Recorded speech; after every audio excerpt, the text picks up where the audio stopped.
Bueno, estamos en nuestra nueva conferencia, 108 años han pasado, todo un historial, todo un peso que tiene la Iglesia Metodista Pentecostal y estamos en presencia con nuestro obispo Roberto López, quien fue el gestor de un tremendo cambio en nuestra organización. Obispo, ¿cómo ve usted las nuevas conferencias de hoy día?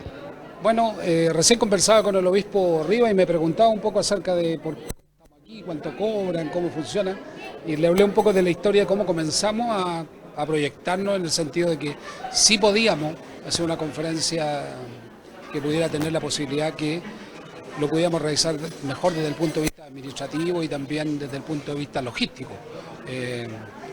Las iglesias tienen su capacidad, pero hoy día por la cantidad de pastores es mucho más difícil.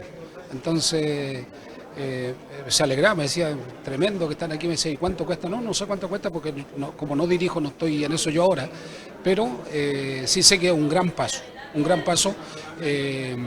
y no tiene nada que ver con, porque la gente de repente dice, ¿cómo los pastores hacen esto y esto otro? Pero de alguna manera está hablando de que nuestra organización va creciendo y que va dando pasos que son importantes, se toman importantes decisiones en una conferencia, hay que estar lo más tranquilo, tener mucho tiempo para pensar, bastante el trabajo, y cuando las distancias donde la gente está hospedada son largas, complica absolutamente, entonces se supone que aquí estamos mucho mejor. Yo con mucha expectativa, con mucho ánimo, con mucho entusiasmo, colaborando, ayudando en lo que se me pida, entendiendo que esto es del Señor y que va caminando hacia arriba, que es lo importante. Por eso en mi oración hice mención a la historia aquí en Valparaíso, aquí, ¿no es cierto?, durante el ministerio de Mr. Hoover, se produce el avivamiento y desde ahí, los que saben y conocen la historia saben que de ahí nace nuestra Iglesia Metodista Pentecostal de Chile, esta iglesia que posteriormente fue dirigida por nuestro obispo Manuel Omaya Salinas y que ha tenido su historia a través de los diferentes obispos que ha tenido, incluyéndome a mí, y que la obra no se detiene, avanza, sigue caminando y que tenemos que estar como creo que todo buen pastor está en el espíritu de que esta conferencia termine muy bien, termine con planteamientos que sean concretos, importantes y que también tengamos la capacidad de escucharnos y si hay que remediar cosas, las remediemos. Yo tuve la oportunidad de llegar al pastorado cuando la mayoría de los pastores nuestros eran todos ancianos, como el que fue su pastor. Hago memoria del pastor Julio, del pastor Villanueva, todos esos pastores que me recibieron cuando yo era muy jovencito y veía en las asambleas cómo discutían, cómo parlamentaban, ¿no es cierto? A veces sin el conocimiento de muchas normas parlamentarias, pero parlamentaban igual y a pesar de que a veces los diálogos eran ásperos, terminaba la asamblea y se abrazaban porque lógicamente no en todo vamos a estar de acuerdo, ¿ya? No en todo de acuerdo. Me hace razón la palabra que dio el obispo Mena. Ha parecido bien al Espíritu Santo, pero ha parecido también bien a nosotros, ¿ya? Y a veces eso es lo que más cuesta, ¿ya? Porque el Espíritu Santo siempre nos va a llevar a todos al mismo lugar, pero a nosotros nos cuesta llegar a ese acuerdo y esperamos que esta conferencia tenga ese espíritu y cuando termine nos vayamos contentos a trabajar a nuestra iglesia y conscientes de que la obra es del Señor, Él la sostiene y que tenemos que simplemente seguir mirándolo a Él por sobre todas las cosas. Bueno, hace años atrás tuvimos la oportunidad de estar en la iglesia de Padre Hurtado y en esa ocasión le entrevisté sobre la identidad de género y usted nos habló sobre 5 identidades de género y hoy día el senador Francisco Chaguán nos ha hablado de una cantidad considerable. ¿Cómo vemos ese asunto? Mire, el tema es difícil, es complicado porque todo este tema también tiene que ver con una cuestión política.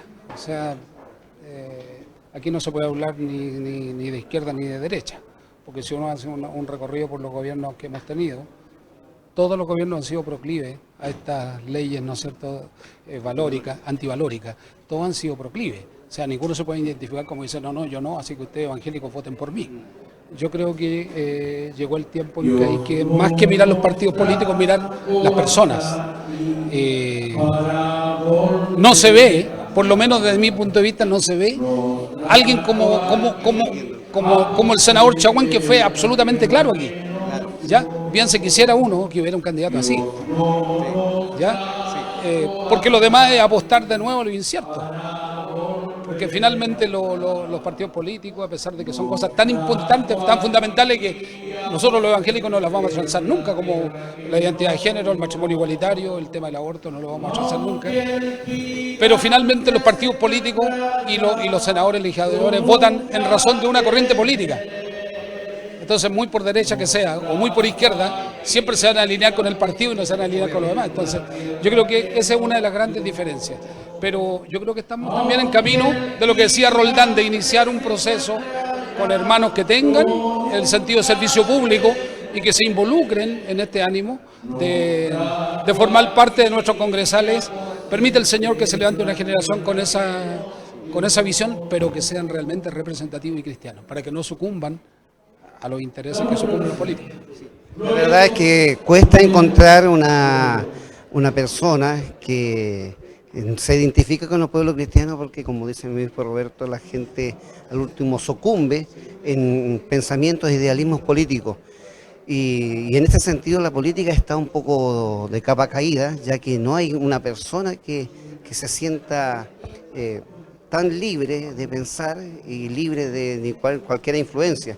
Y en ese sentido, ¿cómo ve usted la política, Roberto, en relación a la iglesia? De hecho, por ejemplo, no tenemos hoy día ya dentro del INE la calificación de religión. La gente no nos va a preguntar, no vamos a saber realmente cuánto pueblo evangélico somos. Eso es importante saberlo. Y lo otro que, por ejemplo, con todo esto de las asambleas constituyentes, que lamentablemente muchos pastores, como el caso mío también, ninguno de nosotros asistió a las asambleas constituyentes, y cuando alguien se paraba, porque yo tuve la oportunidad de conversar con algunos que sí fueron, se paraba con una postura distinta, por ejemplo, para elevar lo que dijo el senador Chaguán, elevar el tema del matrimonio a rango constitucional, que sería la única manera que no se podría mover, claro, pero resulta que en las asambleas constituyentes iba un pastor a pronunciar eso y luego lo barrían los demás porque son diferentes, entonces y se burlaban. Entonces es difícil. Yo creo que la iglesia tiene que seguir predicando, tenemos que seguir haciendo fuerza por el lado de que gente de nuestras filas se presente a estos diversos cargos, y también entender que estamos en tiempos finales.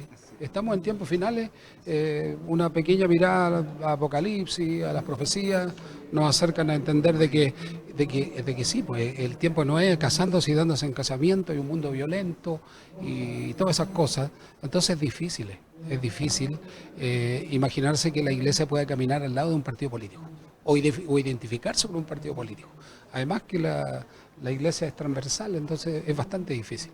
Yo creo que la única herramienta y arma que tenemos es la más importante: seguir orando, predicando, instruyendo a nuestra gente, educando, como decían también a través de las escuelas dominicales, a nuestros hijos en los valores cristianos, y por otro lado hacer un esfuerzo de que haya gente que se presente a esos cargos, pero que sean realmente hermanos, que sean representativos del movimiento cristiano. Bueno, como última pregunta, soy profesor del Instituto Bíblico Nacional y estoy con el que gestó el Seminario Metodista Pentecostal. ¿Cómo ve usted nuestro seminario online? ¿Cuáles son las posibilidades de volver a las aulas presenciales, me dijo Roberto? Aunque sabemos que obviamente no estamos en la dirección misma de la organización, pero hace una hincapié. Sí, bueno, yo tengo algunos sentimientos por eso, porque creo que son cosas tan importantes y que de alguna manera nos situaron como una iglesia que era proactiva, que iba hacia adelante. Creo que la pérdida del seminario en el sentido presencial es una gran pérdida. Es una gran pérdida y que tenemos que luchar por recuperarlo. Hoy día hay entre nuestra iglesia algunos que ya tienen la capacidad, como el caso suyo, que están habilitados para enseñar, el pastor Juan Vidal, el pastor Valdebenito, la pastora Davida, la Elizabeth y otros que están por ahí que uno de repente no lo ubica bien. Yo lucharía por el presencial, aunque hubiera que establecer 2 o 3 sedes a nivel nacional que permitiera que los hermanos pudieran formarse, pero también pensar que debe ser un requisito para el pastor en un par de años, 5 años, en el grado desde que ingresa hasta que ascienda a diácono, o por último, digamos, de diácono a presbítero, pero que no llegue al grado de presbítero sin haber pasado por una malla que haya establecido el seminario. Era mi idea, hacia allá empujé. Espero que alguna vez se retome, que alguna vez exista un diálogo en esta misma asamblea para decir por qué, ¿ya?